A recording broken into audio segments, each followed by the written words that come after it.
go up just a little bit. Her comorbidities are hepatitis C, hypertension, depression, tobacco user, and obesity. Her medications was vitamin D, omeprazole. And in her testing, her abdominal ultrasound showed diffuse fatty infiltration and no discrete mass or intrahepatic duct dilatation. Blood pressure was up slightly at that visit, heart rate 100. And she was very distraught over this. She cried a lot at visits. She has a Mirena for birth control. We started Hep A, and she's had one Hep A vaccine, and she has had all the Hep B, and she is immune. Her quantity on Hep B was 57.6.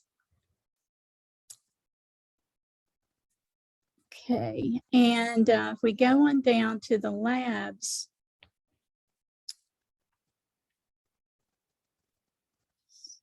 her white count 11.3, hemoglobin was okay, platelets 248.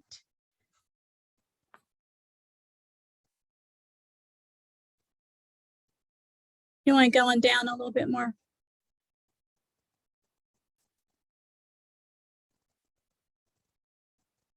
Okay, yeah. The creatinine was okay, glucose 104, proton 12.3, INR 1.06. Liver enzymes were both elevated.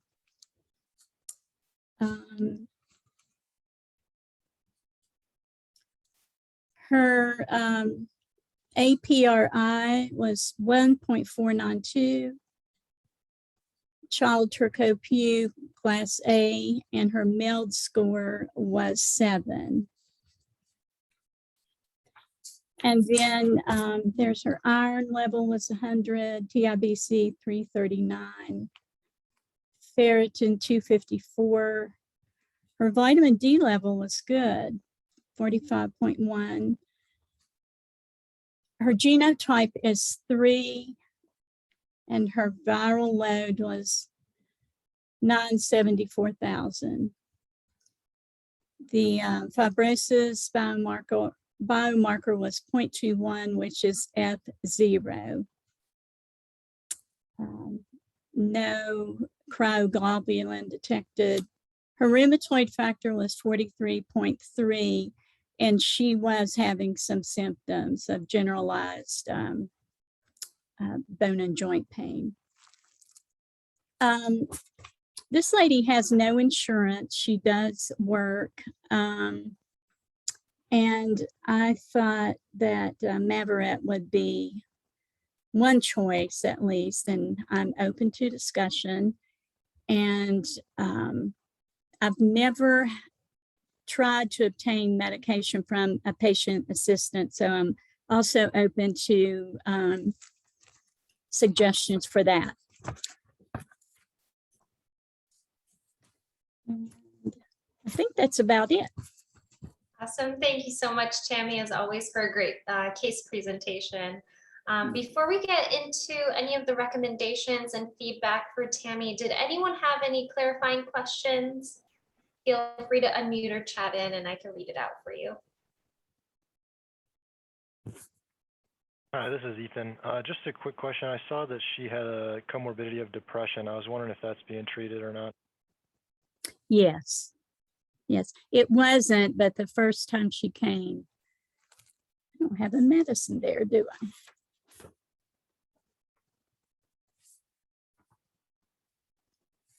I'm pretty sure we're treating that.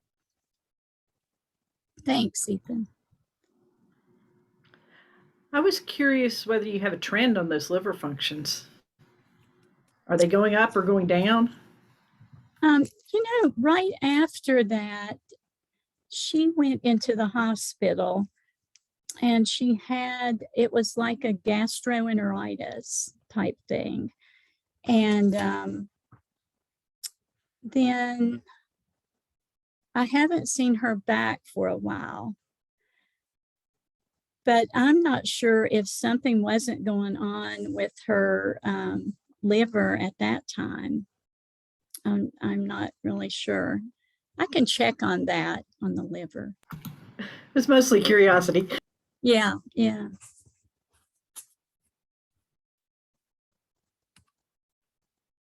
Dr. Gilfus, I noticed you unmuted there. Did you have a question or maybe some recommendations for Tammy? Thanks, Mitra. No questions, Tammy. Awesome. And just start off with a giant compliment. How cool is it that you found this in a person without any recognized risk factors? Just my compliments to your screening efforts. Otherwise, this is a genotype 3. This is someone who has potentially more aggressive course, and pretty awesome you found it. Just a couple comments. They do take omeprazole, so as you're picking your regimen, Mavorite does seem more attractive than Epclusa. You remember your two primary options for genotype 3 are going to be Mavorite and Epclusa. And certainly with the PPI, you always run into that dosing peculiarities timing wise with combining a PPI and Epclusa. So Mavorite seems attractive. When you do think about Mavorite, remember the other category of medicine to always be cautious of is, this is for Mavorite, is OCP, oral contraceptives. And I noticed she has a Mirena, and that's perfectly fine. Remember the progestin-based birth control methods are fine to use. So I know that's not a OCP, it's a IUD with a medication, but it's progestin, right. So you're fine. So a lot's leaning towards Mavorite from that perspective. Just a couple things on her. She certainly has fatty liver identified on the ultrasound. I'm sorry, wrong. I think it was ultrasound, not a CAT scan. Mm-hmm. Yeah, it has really impressive LFTs. And she has discordant fibrosis biomarkers depending upon if you use the APRI, which is a little bit pessimistic. It says her fibrosis, or she's likely to have advanced fibrosis or even cirrhosis with an APRI of greater than 1. She's at 1.5. And yet you have a serum fibrosis test, the amalgam biomarkers that are very confidence inspiring, suggesting no significant fibrosis. So she's one of these ones that you really don't know what to do from that perspective. Now, I do think that the APRI is unduly representing the AST. Her platelets are normal. So, remember the APRI only takes 2 factors into account, the AST and the platelet count, whereas the serum fibrosis biomarkers have a lot more in them. So, and furthermore, if you treat this lady, I bet you her liver enzymes will improve a ton. And at that point, her APRI would look normal. All that being said, this is a perfect scenario for a tiebreaker if you could get your hands on an elastography machine. Elastography has a lot of utility from fatty liver perspective, and also would be kind of that tiebreaker fibrosis assessment. Why does it matter? It matters more or less for long-term HCC screening follow-up. If you do have somebody with a lot of scar tissue, you don't want to forget about them long-term. You want to keep screening them so that they don't develop HCC. Just one comment on when you're picking therapy for genotype 3s. Remember, if you did have somebody, just we'll entertain that APRI for a second. If you did have somebody who had a very elevated APRI and you were worried about compensated cirrhosis in their genotype 3, that's one of those scenarios you do baseline resistance testing if and only if you're entertaining Epclusa therapy. Okay, because doing baseline resistance testing is a challenge and probably honestly not even necessary in this person because they probably don't have cirrhosis. But it's even one more thing that pushes you towards Mavorite. That says, hey, I don't have to bother doing that Y93H mutation that I would have to potentially look for if I have a cirrhotic genotype 3 and I'm entertaining Epclusa use. So I'll hear a lot of stuff pushing me towards Epclusa. And by the way, really cool, you check the rheumatoid factor. So this is a, if you're looking for extra motivation to get this patient treated, she's already getting some extra hepatic manifestations. She's got, activated polyclonal gamma globulin production, at least one of them is directed towards other antibodies, with rheumatoid factor positive, but heck, she could have other positive antibodies. Just she's somebody who long-term you would worry about cryoglobulin and all the sequelae downstream, glomerulonephritis, et cetera, all that hyper antibody production stuff, but even lymphoma eventually. So 1,000,001 reasons to treat her. I have heard nothing but good news from both Gilead and AbbVie's patient assistance programs. Usually patients, if they're willing to do the work with filling out the paperwork, give glowing reviews of both companies. So yeah. Hey, one other thing, just out of curiosity, if you look up your fibrosis biomarkers and if you can find the activity score, you don't have to do that acutely, but that would be something. Remember that the serum fibrosis markers give you 2 bits of information. They give you an F score, which is scar tissue, and then they give you an A score, which is activity level. Usually correlates with liver enzymes. I bet you her A level's sky high. So Yeah. definitely someone you want to jump all over and get treated, and amazing find. Thank you, Dr. Gilfus. Thank you all so much. Thank you, Dr. Gilfus. Did anyone have any other feedback or recommendations for Tammy? And Tammy, did you have any other questions you wanted to have addressed about your case? No, I can't think of anything, but I will do the follow-up on that. Awesome. Well, thank you so much again for the case. And if you do think of questions after the fact, just shoot me an email and I'll try to help you resolve them. All right, Dr. Rood, I'll pull up your case and just turn things over to you whenever you're ready. And same thing, just let me know when to scroll up or down. Thank you. So my patient is a 44-year-old male.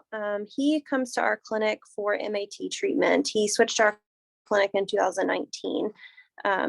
So when I saw him, his blood pressure was okay, over 80, heart rate of 89.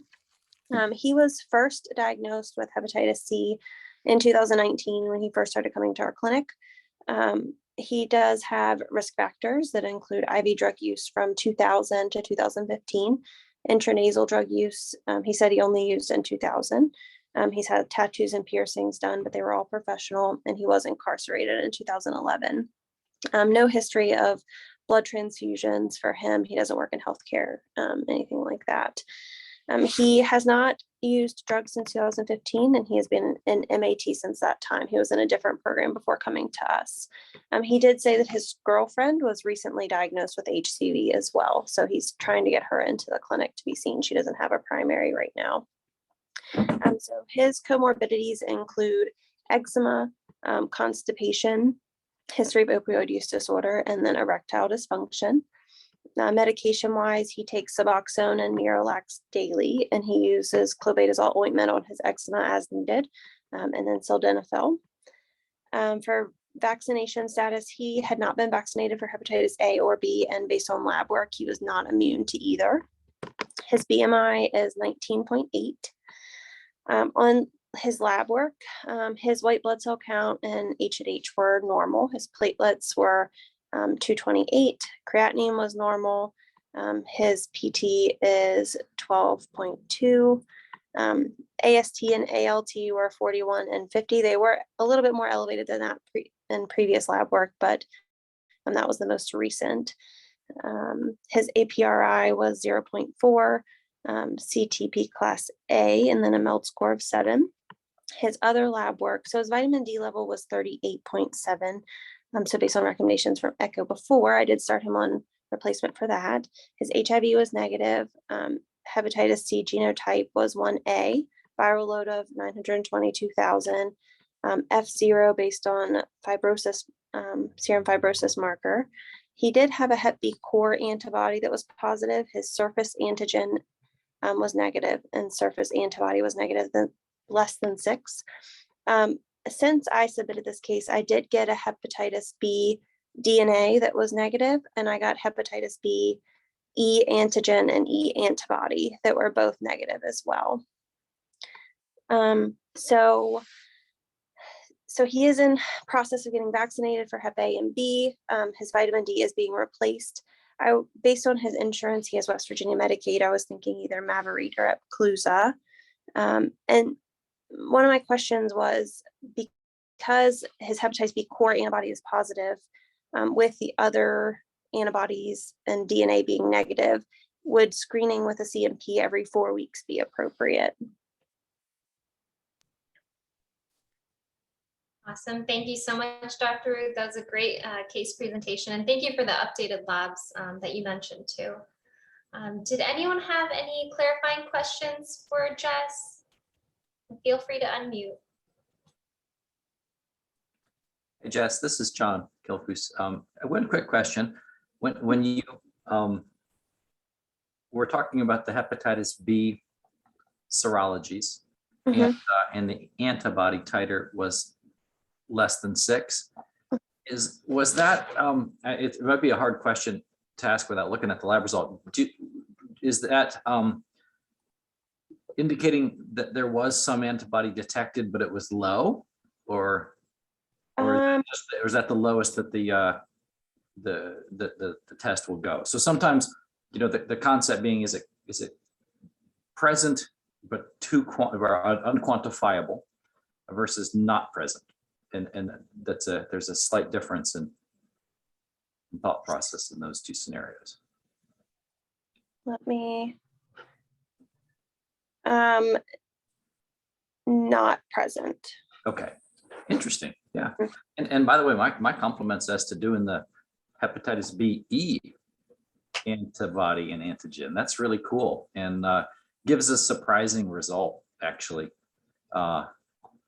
You'd imagine if this patient had natural infection and had formed an immune response, a successful immune response against it, and then that immune response had decayed with time, that you'd have some other serologic evidence of genuine infection, like an E antibody positive, or usually the E antibody in those scenarios. So, and thanks for checking the DNA too. There's a couple schools of thought of what to do in this scenario. You could just go with a single vaccination and see if you boost. You know, give it either 20 or a 40 mic dosage, probably just a 20 routine dosage of the hepatitis B vaccine, and then see what happens in a month, to see if you've provided successful boosting of that surface antibody, to see if it's present. Now, the fact that it's not even present almost goes a little bit against that. So this might be genuine occult Hep B being suppressed by Hep C.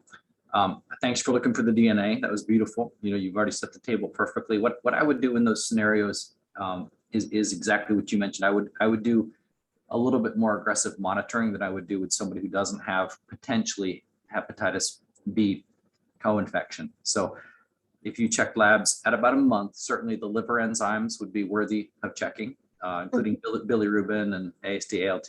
And if they're at all elevating, which is the exact opposite that we normally see during Hep C therapeutics, then I would repeat DNA testing, et cetera. So, and do remember a real problem. If you do vaccinate somebody for Hep B, don't make the mistake I've done several times and check a hepatitis B surface antigen. So if you vaccinate somebody, you remember you're giving them hepatitis B surface antigen, and you can detect that for up to a month after. So you can freak yourself out by accidentally ordering the hepatitis B surface antigen. You can think you're causing reactivation in this patient. But I think vaccinating them sounds like a fine idea, and then assaying the surface antibody in about a month and see what happens. I wouldn't slow down my therapeutics. You know, this is somebody who 100% does not have cirrhosis, doesn't have advanced liver disease. Remember, the real danger of Hep B flares is in the setting of chronic liver disease where decompensation could occur. And I don't think that's going to happen. I think you did beautifully, and I agree 100% with your treatment choice. Only other thing I would consider doing is, you know, make sure with this guy's girlfriend also having Hep C that he does pursue that, getting her into therapy too. There's that, you know, tiny transmission risk, about 1% per year. And actually that transmission risk tends to be higher male to female, but certainly it's not zero. So yeah, but Jessica, great case. Thank you. Thank you for the recommendations, Dr. Gilfus. Did anyone have other thoughts or comments from the group? Everyone's welcome to chime in.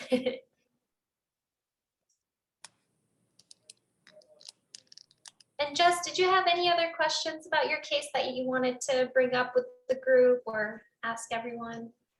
No, I can't think of anything else. All right, awesome. Well, thank you so much for your case presentation. We'll move over to the didactic portion. I know we're still waiting for Dr. Reese to hop on here as well. She had a meeting up until right now, so hopefully she'll be hopping on here soon, but I'll go ahead and share my screen and pull up the didactic. But we're really excited to have Kelly Lemon here, Dr. Moffitt, and Dr. Reese presenting on this really highly requested didactic. So whenever you ladies are ready, I'll just turn things over to you. Let me know when you'd like me to advance the slide. Sounds good. So what we kind of have for you guys is a bit of like a 3-part series on HIV screening and pregnancy, and kind of figured we'd break it up to where we're each hitting on our own areas of expertise. So I'm Kelly Lemon. I'm a certified nurse midwife and women's health nurse practitioner, and I work in the WVU Department of OBGYN. My particular interest in HIV in pregnancy is that I do a lot of work with women with substance use in pregnancy. So much higher prevalence of HIV among that population. And I help with the pregnancy and postpartum coat group that we have. You can go ahead and advance. I just a general disclaimer too, before we get too far into things, is if you guys have any questions, like please just interrupt me and ask. I'm pretty easy to, to ask questions too, I think, so I don't mind at all. And there's a couple places in the throughout our slides where things might overlap. So for me and my portion of it, what I'm wanting to communicate with you all is essentially like, who should you screen in pregnancy? When should you screen in pregnancy? And really, what are your things that are different with care? The nitty gritty ins and outs of medications are coming soon from the experts on that. So who should be screened? Everybody. When you look at the CDC, they do have the opt-in versus opt-out approach to screening, which you guys are probably familiar with. Our facility uses an opt-out approach.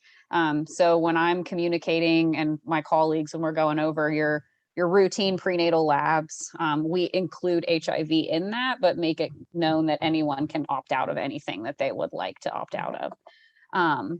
So everyone coming into care at their first visit should have an HIV screen done. There's additional screening that you would want to do in the 3rd trimester, and those are going to be based off of risks. Now, different areas of the country, if you leave West Virginia and you branch out elsewhere, you want to look at your CDC like rates of HIV, because that's going to drive if you need to do it based off of geographical location. Right now, West Virginia is not in one of the areas deemed by the CDC recommending that we do 3rd trimester HIV screen. Interestingly, we are in the region that recommends syphilis screen, as there's been outbreaks of congenital syphilis in the southern part of the state. Anyone who has a partner who's known to be HIV positive, if the patient or client or her partner are using IV drugs, you would want to do a rescreen.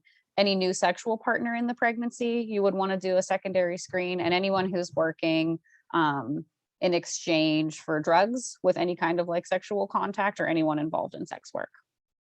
You can go ahead and advance. And just so if you are not familiar with like your CDC mapping, just a little like color coded, your southern parts of the country are where you end up with your higher rates of HIV right now. You can go to the next slide. So the ideal scenario and the best goal is that people coming in that know that they are HIV positive are actually having a preconception visit. If people reach out sometimes for a preconception visit, one of my things that irritate me is insurance doesn't always cover that visit, which is crazy. So these are also things that we just cover at your annual well woman exam. So your goal is to have your HIV viral load be undetectable. You want to make sure that they're up to date on all of their vaccinations prior to starting pregnancy, including COVID vaccine, which is a hot topic right now. They should absolutely be encouraged before pregnancy to get that COVID vaccine. All your comorbidity management and making sure that partner is included in the conversation, making sure partner is aware, of course, so that you can get into talking about PrEP therapy and then checking if partner has any HIV. Some specific lab testing that's helpful is listed out on the slide for you. Of course, you want to check on an HIV viral load and a CD4 lymphocyte count. Hepatitis testing, which is right in line with what we just piggybacked off of, so that's nice. Helpful to get TB testing if they are at high risk of TB, and a varicella titer as well. You can go on the next slide.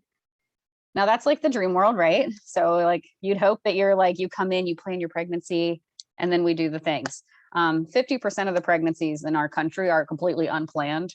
And there's if it's a substance use population, that rate goes up to about 90%. So, I mean, anyone that's an HIV positive person, even outside of having any kind of prior history of addiction or substance use, is gonna have a 50-50 shot of an unplanned pregnancy. So making sure that when they are coming into care, if they know that they're HIV positive, is that you don't panic and you do not shame them for having an unplanned pregnancy, because it's happens a lot. Then you just proceed with your typical HIV positive prenatal care. This is a scenario where you really want to try to get caught up quickly. This is not someone that I typically recommend seeing for a visit and then just saying, okay, come back in 4 weeks, like bouncing them out into routine. This is someone you want to do really close follow-up in those initial phases. We can go on to the next slide. So first prenatal visit, all of your like list of labs from that earlier slide, you go ahead and you get them taken care of. If she did already have a preconception visit, you can go ahead and just do an updated viral load and CD4 counts. You want to, of course, refer her over to our friends over in infectious disease. Same thing goes for preconception visit. If they are not established, most of the time, if they're coming in preconception, they are established. But if they're not, send them over to your friends and start that care coordination early. Making sure that you've got really accurate pregnancy dating, and then also engaging them in a discussion on appropriate weight gain and nutritional status during their pregnancy. Next slide, please. Throughout the first and the second trimesters, you'll want to continue to follow their CD4 count.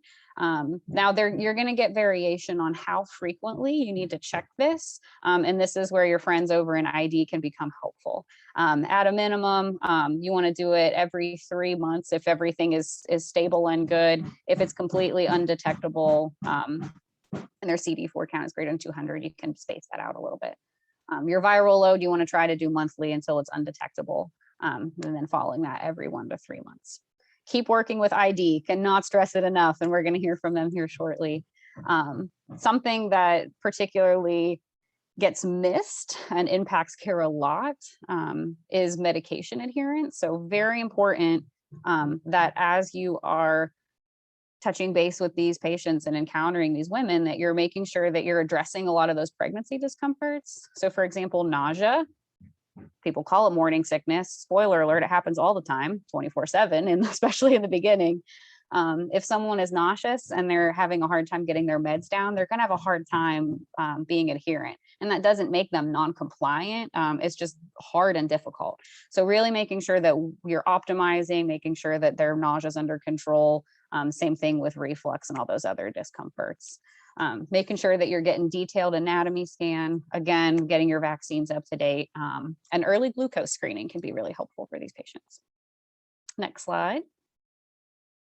Third trimester, repeating gonorrhea and chlamydia and syphilis screens. Of course, repeating your HIV screen if you're someone that's at high risk.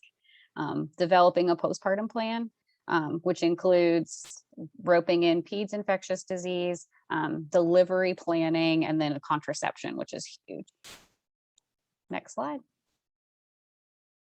So for labor and birth, I think this is the thing that everyone gets kind of like tied up and freaked out about the most. most of your delivery planning is going to be based on what their viral load is. So really trying to optimize that therapy early so that you don't end up with issues later. If your viral load is greater than 1,000, then we're going to recommend that the patient have a C-section. So for someone coming in that's having a hard time getting that viral load down below 1,000, making sure that they're aware early so that they can process that, especially if that wasn't the birth they envisioned, as that can be a huge emotional piece. Making sure that they're getting appropriate infusions 3 hours prior to delivery. And ID usually helps us with those recommendations further. Making sure that staff, patient family members, anyone who's going to be in the birthing room does have appropriate PPE at the time. This also gets missed quite a bit for family members, especially for vaginal birth. Family members who have been involved in other people's births might find it weird if we put goggles and gloves and splash guards on. So making sure you're normalizing that without betraying the patient's privacy if her family members are unaware. Very important to make sure that they continue all of their typical medications and making sure that we have them at the pharmacy inpatient so that they can have access to it. And if the facility they're birthing at doesn't have it, making sure the patient brings it with her. There are some medications that will interact with different hemorrhage meds that we use. So just being aware of those and trying to avoid anything that's going to cause a risk of like trauma, for lack of a better word, to the baby. So in cases where it's safe for a vaginal birth, you want to try to keep the baby's skin intact, right? As it's a very nice barrier. So we don't want to put internal monitors inside if we can avoid it. We don't want to put any kind of little electrodes in the head to help measure heart rate. So keeping our hands out as much as possible. And thinking of it as an exit only situation. Next slide, please. Unfortunately, people with HIV are not an appropriate candidate for breastfeeding. That can be really hard for moms who maybe envisioned themselves with that. So helping them through that kind of like coping and grief process, and then transitioning them to formula feeding, making sure that they have reliable contraception with condom use, continuing their medications, and then making sure that we're getting all of the team members roped in and involved and getting them caught up to date on all of their regular screenings. Next slide. I'll turn it over to my friends in infectious diseases. I don't think I nudged them enough. Thank you, Kelly. So hi, everyone. I'm Becky Reese. Good to see you guys again. So I'm going to cover the treatment in pregnancy before handing over to the PEDS ID folks, since I am scared of infants in all life. So next slide, please. So the current guidelines, and this is US guidelines, because I will say practice overseas in certain developing countries is quite different in both treatment guidelines, as well as sometimes depending on our breastfeeding recommendations if they can't get safe formula. But with the US guidelines, the first point here is all pregnant women should be treated with combination suppressive ART as soon as possible. And so that's as soon as they've either been diagnosed with HIV during their first prenatal visit, or as soon as they've come into the hospital in labor, unknown about their HIV status until that time. And this is quite different from the original prevention of mother-child transmission guidelines, which were waiting until a certain period of time to start treatment with only a 2-drug therapy in the very beginning, or 1-drug therapy way back when in the early 1990s. You might, our goal with HIV treatment, whether pregnant or not, is ideally we would start it in the first 24 hours if we could, as early as possible. But there are situations where you want to wait and maybe hold, maybe you want to get their genotypic resistance testing back, maybe particularly in pregnancy, how much of that morning sickness, that nausea and vomiting they're having, because if they're not going to be able to keep those medications down regularly, you're going to cause more harm by giving them medication that's not being fully absorbed and leading to resistance. And so sometimes if someone has hyperemesis gravidum, for example, you may delay that start if you have to, but as much as possible, try to get it started early on. Next slide. So the initial evaluation of the HIV-infected pregnant woman is what Kelly went through. You want to assess what's the status of her disease. So that includes the viral load, that includes her CD4 count. It would also include other comorbidities she might have. So hepatitis screening, because that could impact your treatment choice. Does she have renal disease? Because that could impact your regimen choice. The current guidelines also recommend not only do we counsel against breastfeeding, but you also counsel against pre-mastication of food for their infants. And you should do this during their antepartum care and not shock them with it at the time of delivery and post. And so that pre-mastication, where not me, but mothers chew the food before they give it to the infant. Don't do that in HIV pregnant women in the US. Decisions on the regimen will be based on both their current health status, their prior treatment exposure, if this is not a new diagnosis for them.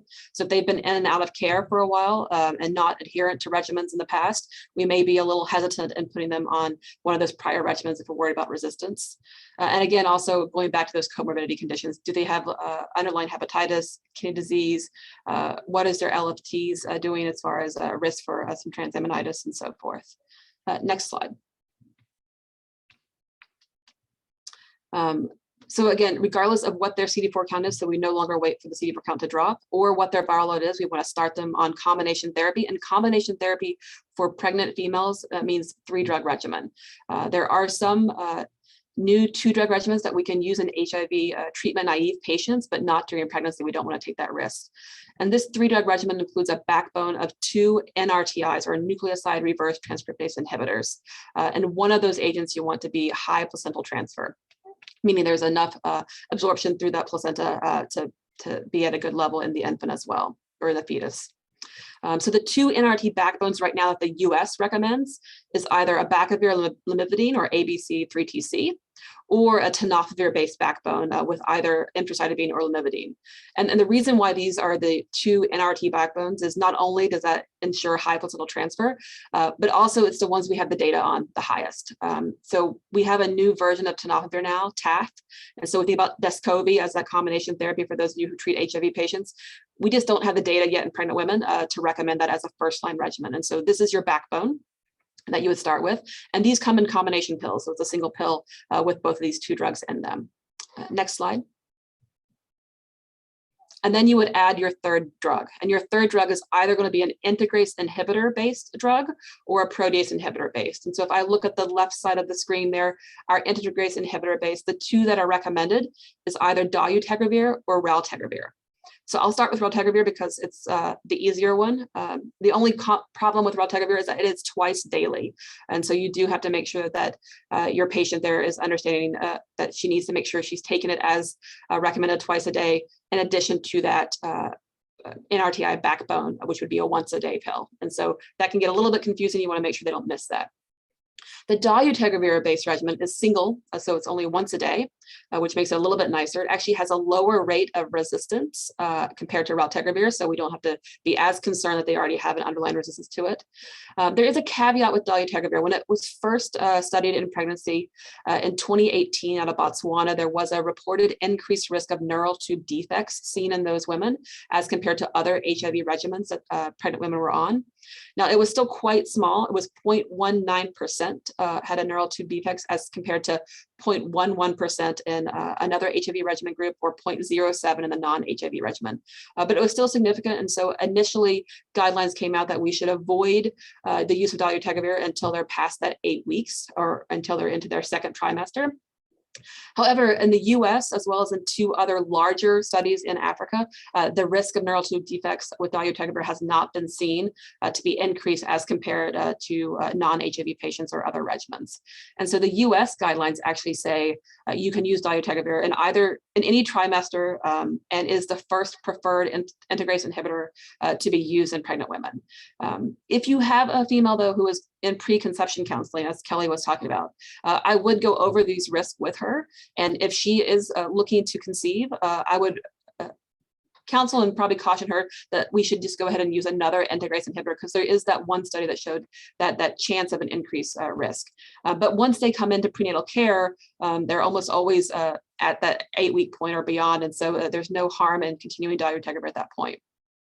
If we're going to use a protease inhibitor based, it is either with atazanavir or darunavir, with ritonavir as your boosting agent. And so these come also in a single pill. The darunavir one, though, is twice daily. So again, you have to think about making sure they're adherent to that if they're already taking the NRT backbone pill as once a day. This is better tolerated than the original protease inhibitor-based regimen of Kaletra that was used back in the early 2000s and late 1990s. We are seeing more data with darunavir use, since that is our preferred PI right now in the US. But those are the options if you want to use a protease inhibitor-based, if you're worried for some reason about integrase resistance in someone, or if you're worried about, if they're worried about that class of drugs just from what they've heard about it. Next slide.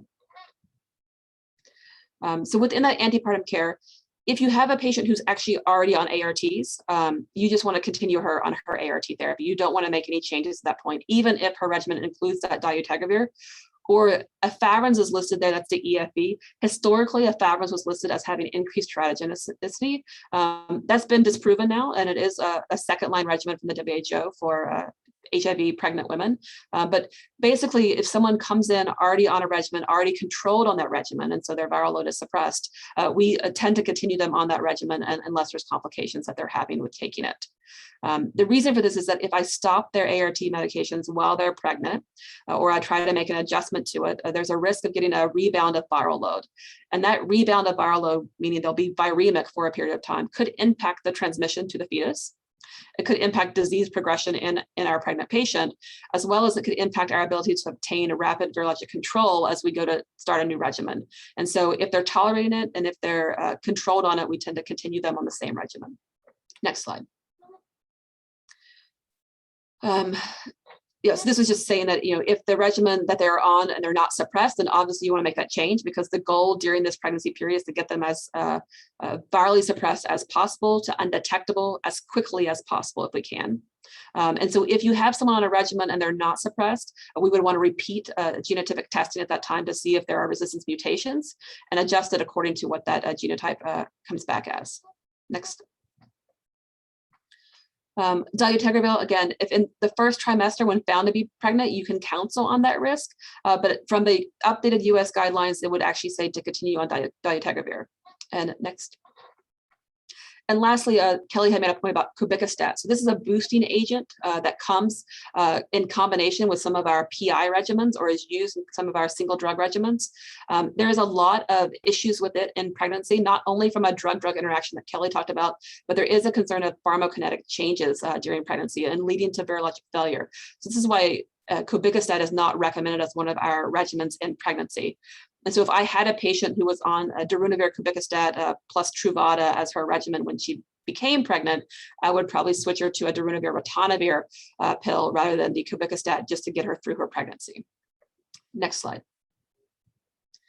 Discontinuation of ART during pregnancy is indicated in some situations. We want to avoid it if we can, but if there is toxicity with drugs, so if we're seeing issues with tolerating it, if there's hyperemesis where they're having just too much of that nausea and vomiting to keep these medications down, or if they had to undergo a procedure so they're having to be NPO and they can't have oral medications, if any of these situations happen, you should discontinue all medications at the same time and not continue them. If they say, well, only the raltegravir is making me sick, I'll keep taking the Truvada. We don't want that to happen because if we show that virus only a single drug or two active drugs, it can lead to resistance to develop. So you would rather stop all medications and then get them restarted as soon as we can. Next slide. And then monitoring during pregnancy. And so we want a CD4 count, again, at that initial intake. And then we tend to do every 3 to 6 months during pregnancy. Next point. The viral load should be monitored, again, at that initial visit, 2 to 6 weeks after initiating or changing her ART regimen, and then monthly until we get it undetectable. And once we have it undetectable, you can start spacing it out to every 3 months.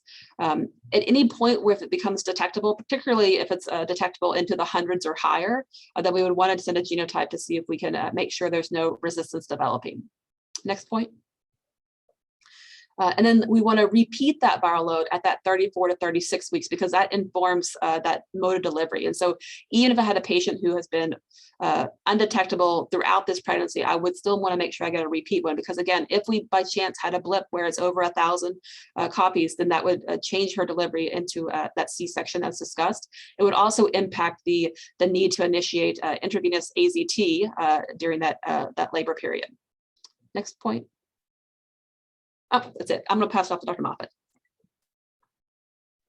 All right, well, thank you, everybody. We'll go on to the next slide and then the next one.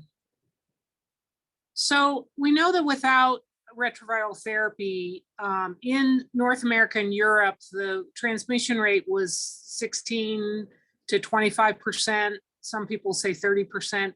Worldwide, it's higher, and we could have a whole another discussion of why that is. Even without breastfeeding, it's often quoted as being higher. With breastfeeding worldwide, it's way over 50%. So the transmission rate was actually impacted a little bit before the 076 trial when we started using standard zidovudine. I think because of practices of rupture membrane, C-sections, different things. But then with the change in that practice, the transmission rate went down to 11%. So that was like half, which is great. But now, as it was said, the effective antiretroviral therapy, and it was uniform C-sections, that's changed now, which is good. And formula feeding, it's really less than 1 to 2%. Next slide. So I just put this up here. I'm not sure you know who this is. This is Elizabeth Glaser, and her husband was a famous actor, and she, with her first child, had a postpartum hemorrhage and got a blood transfusion, and then with breastfeeding transmitted to her first, and then in the pregnancy with her second child, and the daughter who's there and Elizabeth both died of AIDS. And actually, I think the one child was still living. Next slide. So really, I grew up in the era, I was a fellow when that 076 trial of zidovudine was announced, and it's been a real breakthrough. I don't really care for HIV-infected children. I've had recently a teen diagnosed. He moved to California. I have one perinatally acquired kid who I follow, who's like 11 now. So we've already heard this, but I think it's really important that we screen all women. And then when we have a woman come in whose HIV status is unknown, it's really important to get rapid testing, because we want to prevent transmission at delivery. Let me back up. We want to prevent transmission during pregnancy as well. So it was said, but I'm going to repeat it, women should be on retroviral therapy before they conceive, because there is in utero transmission of HIV. It's not all at the delivery. So really, really important. Next slide. Yeah, so here's the in utero is felt to be about a quarter to not quite half. And then the intrapartum transmission, so the majority does occur at delivery. Prolonged rupture membranes, if there's instrumentation or scalp monitors, there's a big hemorrhage, the exposure to a high viral load, and then you can see the increased risk with breastfeeding, either in a woman with an established infection or with primary, because we know with primary infection, often the viral loads can be much higher. Next slide. Next slide.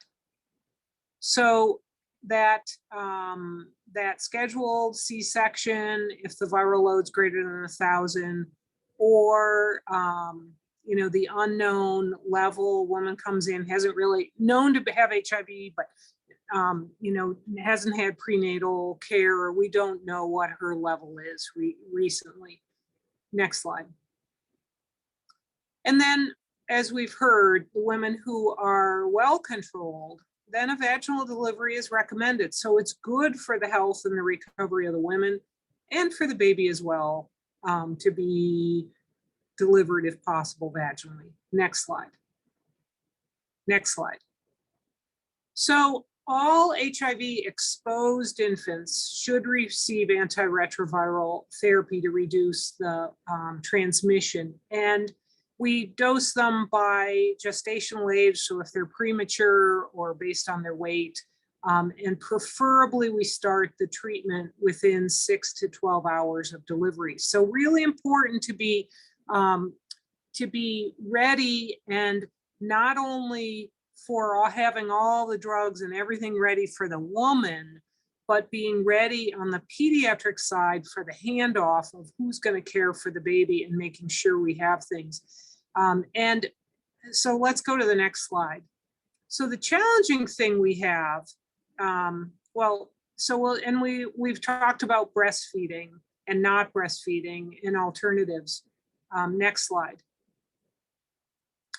The challenging thing we have is that there's only one clinical trial that's been done on prevention of HIV transmission, and that's that 076 trial that was done in the early 90s with zidovudine. So our experience is that we know there are some other drugs we can use. So if the woman has an undetectable viral load, everything goes well, the baby gets 4 weeks of zidovudine prophylaxis. The challenge is what we do if the woman's viral load is higher. It's nice to have a heads up that this woman's going to have a scheduled C-section, so we can look at her drug regimen if she has a genotype, and then be prepared to get other medications in the hospital ready for when that baby's born, because it's more than just zidovudine. Next slide. And so we do 6 weeks in that case, and then we will do a combination. So next slide. And so I phone a friend because I am an expert. I used to be an expert on treatment. I'm not. I'm an expert on understanding HIV perinatal disease, but I don't know all the latest on the drugs. And so my division, we phone and we get a plan, and we work with Pete's Pharmacy here to get the drugs in-house. And there's a very short list, which includes things like nevirapine, lamivudine, but I don't just decide that and pull a cocktail together myself. There are national experts, because the treatment of children is so rare because we're not treating children. So, but the exposed babies we have experience with. So that's what we do. And I think it's very important just to stress that it's okay to, the hotline is there because they want us to do the right and the safe thing for babies. Next slide. Now we test babies in the newborn period. And so if you have 2 or more negative tests within 14 days and then at a month of age, you can presumptively exclude, and almost definitively if you have another test when they're 4 months of age or older. And now we use PCR. And then we do, I'm a believer on that last bullet that I still follow the antibody test. And there are very few that are negative at 12 months. It's still maternal antibody. I wait till 18 months, then it's gone, and then we know definitively the baby's not infected. Next slide. So you may know who this actress is, you may not. This was in 2012, but I actually looked yesterday, and it's Alicia Silverstone, and she's got a whole bunch of videos out there about how she pre-chewed her food for her children. Next slide. And so Dr. Reese mentioned that, but we really need to avoid these practices because there have been cases of HIV transmission to infants, toddlers, children from an HIV-infected person who had some bleeding, blood in their mouth, pre-chewing food and feeding to children. So Becky said the mother, but I think it's maybe also inquiring anyone else in the household. I recently had a mother-grandmother pair where I had, where the grandmother is HIV infected and the daughter is perinatally infected, and the daughter just had her own baby. So I think those are scenarios where if you know the family, you really instruct not to pre-chew food. Next slide. So those are my references. And next slide, anybody have any questions? Well, I just want to thank all of you, all three of you, for presenting today. I know this was a highly requested didactic, and you all came together so nicely presenting all that information. So thank you all so much. That was wonderful. Did we have any questions for Dr. Moffitt, Dr. Rees, or Kelly? Feel free to unmute or chat in.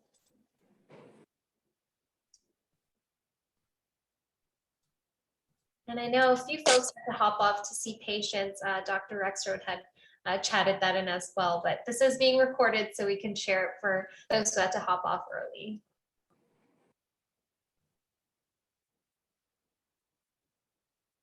All right, well, if anyone does have any questions after the fact, as always, shoot us an email, let us know, we'll get it to the presenters. But thank you all so much for joining today's session. My only announcement is that our next session will be on November 11th, and it's actually going to be a session of all case presentations. So we hope you all can join for that. We'll see you guys next time. Thank you so much.